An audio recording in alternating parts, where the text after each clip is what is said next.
What is going on, guys? It is me, Mr. L21. Welcome back to the channel. Thanks for tuning in.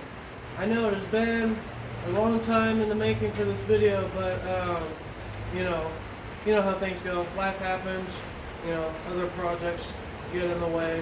But this is the state of the Firebird right now.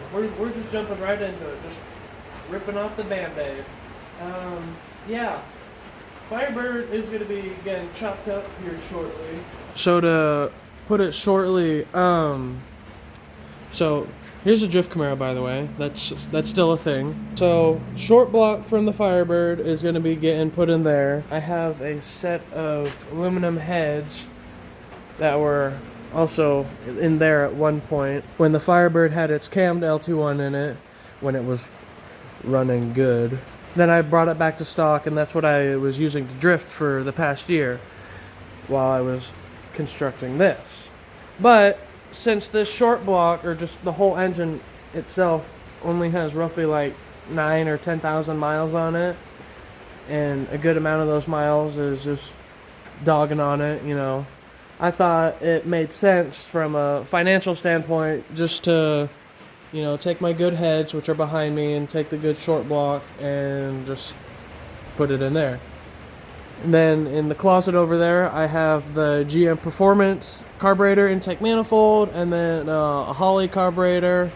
I can't remember what it is. It's like a 750 something. Yeah. So just a brief rundown of what has gone on with this. I just, within the past few days, put the Firebird windshield on it. That saved me about $400 for a brand new one. Octopus Autosport angle kit is on it. I have a Quick Performance Ford 9-inch rear end in it. I bought that off their website. It's got like 390 something gears in it, and then like a good spool. I can't remember it. I'd have to look at the build sheet. Full cage.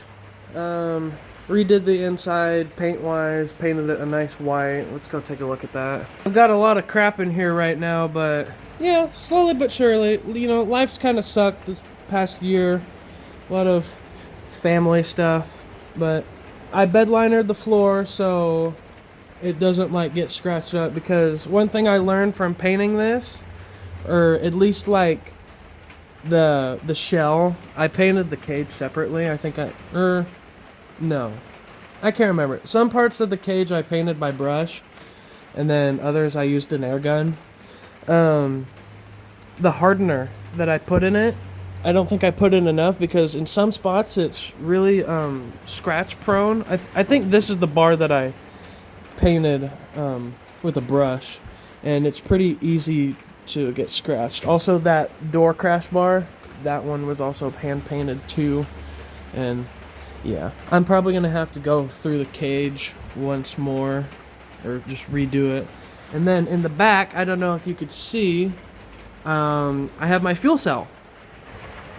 So here's a peek at the rear end, actually, the 9-inch. I got brand new shocks for it, lowering springs, all tubular control arms. But if you can see right there, that is my fuel cell. My dad custom fabricated a little cage for the back. We cut out the trunk area, and that is where my fuel cell is going to be. I threw my bucket seat back in there, and I'll also be doing the battery relocation, how it was on the Firebird over here. But yes, this is the final stage of the Firebird. All the body panels that I are wanting to keep or sell have been removed. As you can see, here are the wonderful quarter panels that my girlfriend painted for me. Gas tank. Oh, actually, my dad's new toolbox. Doors, trunk glass. So how we're going to be cutting it up, we're going to be going pretty much right behind the A-pillar, just straight down right there, and then all along the floor, just to get it in two pieces, because I've cut up a few F-bodies before. We're going to try and get this center section kind of just shoved in there, kind of like a puzzle piece, just to condense it more in a way. Plans for this, once I get like the front end, all the suspension disassembled, I'm gonna get the short block on a engine stand over here. This is the old block from the Firebird, actually, the one that had super bad blow-by after I overheated it. At one point in time, you could wobble the piston around in the cylinder wall because just the rings were just ruined. I'm gonna get short block on an engine stand and slowly start reassembling it. I have to take the Tick Performance cam out of that, and then obviously take my good starter. I think there's a few goodies on there other than the cam in this box. I think my 1.5 roller rockers, lifters, I think push rods are in those too, or I don't know, I might have left the push rods in here. No, my lifters are still in there. Yeah.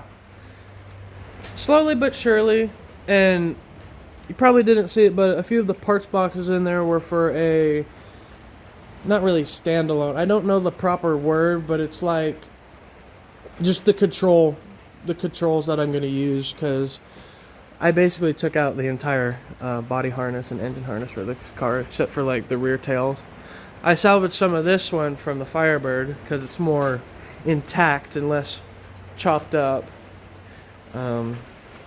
Yeah, took all my good brake goodies off, my proportioning valve. I kind of ruined my clutch line. That's the one thing when I was dropping the motor I forgot to disconnect. This just goes into the clutch, like pedal assembly that goes into the firewall, like the plastic housing. And there's a screw that holds that line into it, but the plastic housing just split in half, so I'm not sure if I could buy that part separately and just reassemble it, or I'm gonna have to get like a whole new slave/master. But here's my manual brake booster. I think first time around when I'm like driving this and just getting the feel for it, I'm going to keep the power booster, because when I first set this car up, the Firebird, I had manual brakes, no power steering, and with the cam motor I had the low mount alternator, which was miserable when I was tuning it with my dad. That was just miserable. I know I'm talking a lot, but I've got a lot of explaining to do. And I know, Evan, if you're watching this video, here's the next YouTube video. You're welcome. But anyways, I'm going to go get some tools to start cutting this up, and I will put you guys somewhere where you can watch the show. Let's get into it, guys. Always be sure to wear earmuffs, goggles, minimum eye protective wear, because you don't want to be going to the hospital and getting metal dug out of your eyeballs at 3 in the morning. Yeah, not fun. Definitely did not happen to me. Look how far apart it is.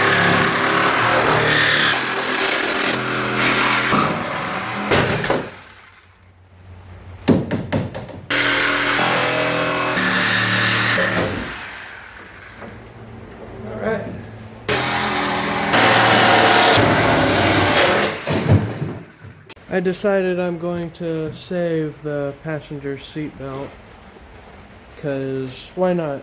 I might have one break in my Camaro, so have this as a backup. Again, so you have to... Okay, there should just be one bolt. Oh, no, there's two. Alright, and she's free. Plot twist, I actually did have to take the seat out. I'm going to cut it right down the middle here, and we are going to load it a different way. So, yep, we'll go get the Sawzall and get back to it.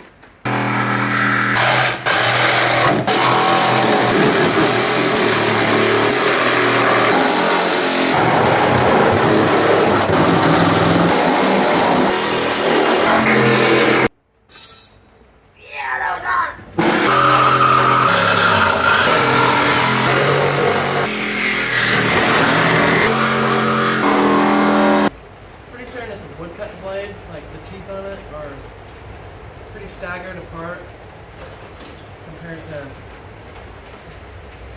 it's hot compared to that one, but let's finish the job. Oh.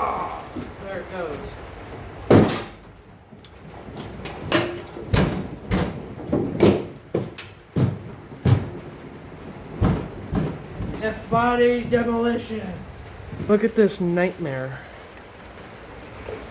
Absolute insanity. Like, am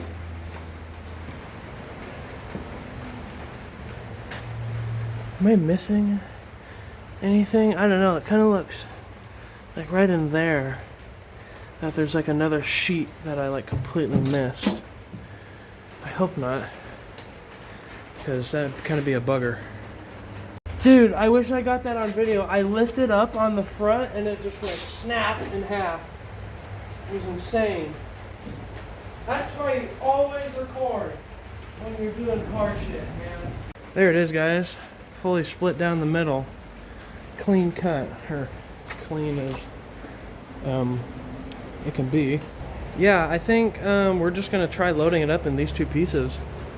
So, before I continue with the video, guys, I know a lot of you guys might be like, oh, that's such a waste of an F-body, cutting it up like that. Well, you know, if you were in my shoes and you knew the whole story, then sure, you might understand. But from a financial standpoint, in my case, this is my best course of action. You know, cutting it up, saving as much of it as I can, which I am doing. I promise you guys that. I could be saving a lot more if I had the space. I'm working with what I got. So, yeah. This ain't my first rodeo chopping up an F-body though, guys, so I think you know the drill by now. Power of the winch. So we got the back end stood up on its end. We're going to back the truck up, hoist it up some more. Alright, we got it in. Had to change our approach, but yeah.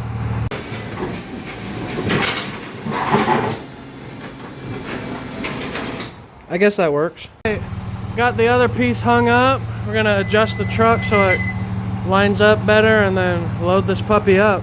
Well, guys, Firebird is, I don't know how to point. I still have trouble pointing in the right direction. Firebird is loaded up. I knew this day was coming for a while, but now the day has finally come. Let me get distracted really quick. Peep the pole barn garage fuzzy dice. Hell yeah.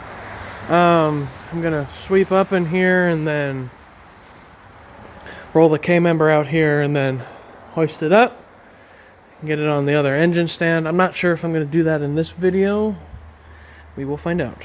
Well, there you have it, folks. I think I'm gonna wrap up today's video here. I was going into this, you know, like, I'm not gonna make this video. I don't know. I could go on. I can make like a completely different video, like just yapping about why I haven't made another YouTube video. I'm just doing the videos for fun, but you know, if it starts to pick up traction, then I think I'll do it more, because I kind of do like doing the videos, because I'm just a guy, you know, like a lot of the other channels that I watch, you know, they're just guys just doing what they love, and not big budget, you know, or more down to earth, I guess, in a way. I mean, I am very blessed with the setup I do have, with the people that I live with, the family. So I'm very grateful for the equipment that I have to be able to do this, to be able to bring you guys this pretty cool drift car that's going to be done shortly. Definitely not shortly. I think in the next video it's going to be tearing down this Firebird motor, getting the short block prepped. Honestly, it's at that point where I know we're in one park, you know, like it's good, but it's like, do I really want to take the pan off and pop a cap off to look at bearings and just open that can of worms, or just send it? Because I've had absolutely zero problems with this. Literally super good oil pressure, and I've only ran like VR1 2050. I've only ran that, because I was thinking, you know, oh, since this is a fresh motor, you know, it's going to be tight, so I should probably run like a lower oil.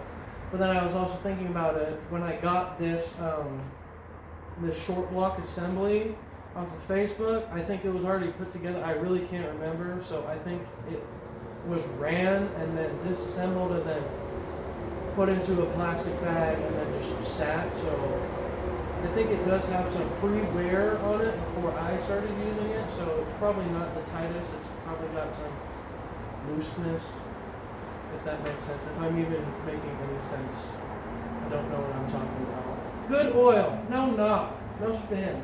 I'm gonna put my other heads on it because they've already got my springs, and I'm gonna get different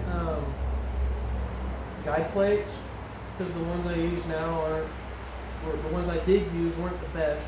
But yeah, I'm gonna wrap up the video here, guys. There's definitely more content to come. If I push this video out, if I really you know, stay dedicated to it, this will be a good video. Next one will be a good video. And then, you know, once the drift Camaro's done, I'll start making content on that. You know, going to the track with Street Dreams, because I just did my last event in the Firebird at the end of December last year. It's 2026, guys. That's crazy. But yeah, thanks for tuning in, guys. Really appreciate the viewership, and I'll see you guys in the next one. Peace.